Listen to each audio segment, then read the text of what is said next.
السلام عليكم، شلونكم عيني؟ زينين ان شاء الله. اليوم عندنا مطبق الروبيان. عندي هنا تمين 3 كوابة غسلتهن ونقعتهن، وعندنا روبيان نص كيلو، البصل 4 روس كبار، الثوم هم 5 حبات ثوم، وعندنا كزبرة ربع كيلو، وعندنا هنا 3 خواشيق معجون.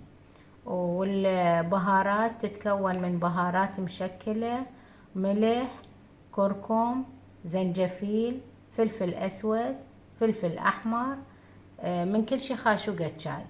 وعندنا هنا حلبة جافة.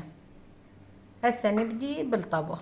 خليت الطاوة وخليت بيها 4 خواشيق زيت. هسه أضيفن الكزبرة والبصل، أذبلهن وأحمسهن على زين، وبعدين أضيف عليهن باقي المكونات.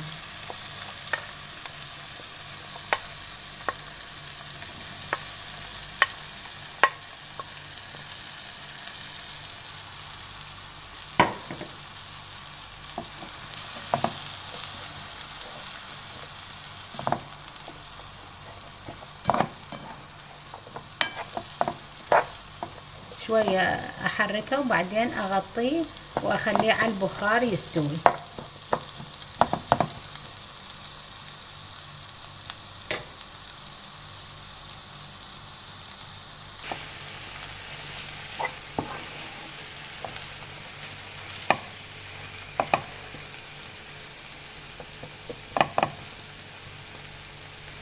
كل 5 دقايق نجي نقلب المكونات اللي عندنا لما شوي يتغير. هسه البصل عندي هنا ذبل، بس عندي الخضرة شوية لونها لازم بعد يتغير، تنحمس يعني أزيد.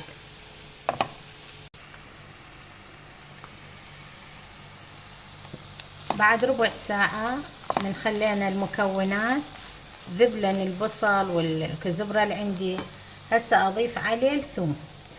ضفت الثوم وأظل أقلبه 5 دقايق، بعدين أضيف عليه باقي المكونات اللي عندي. عندي هنا البهارات أضيفهن. عندي هنا هم الكشمش غسلته وحضرته، أنا ما قلت بالمكونات لأن هذا اختياري الكشمش. عندي هنا هم معجون الطماطة هم أضيفه، أقلبه 5 دقايق وبعدين أضيف عليه الروبيان. هسه أضيف عليه الروبيان وأبدي شوية أحمسه تقريبا 5 دقايق، وبعدين أضيف له نص قلاص ماي وأغطيه حتى يطبخ عندي الروبيان.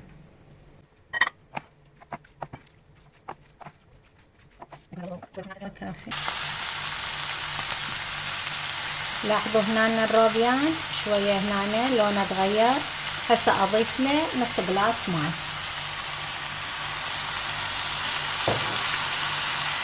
واغطيه واخليه لما يستوي، بعدين اطفي عليه النار، يعني ما يطول، هيك فرق دقيقتين وكافي.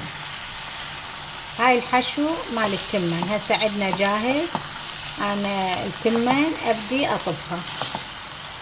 اعزائي هاي الطبخه سووها الوجبه، ان شاء الله تستلذون بيها، ولا تنسونا باللايك والاشتراك، وضغطوا على الجرس كل يوم تجيكم وصفه جديده.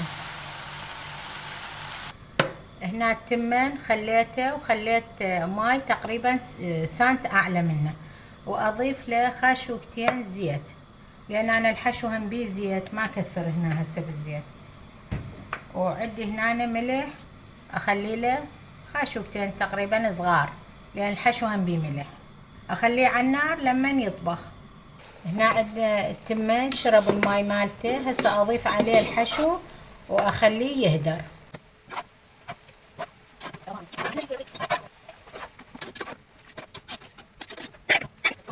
اخليه 20 دقيقة على نار هادئة حتى يهدر.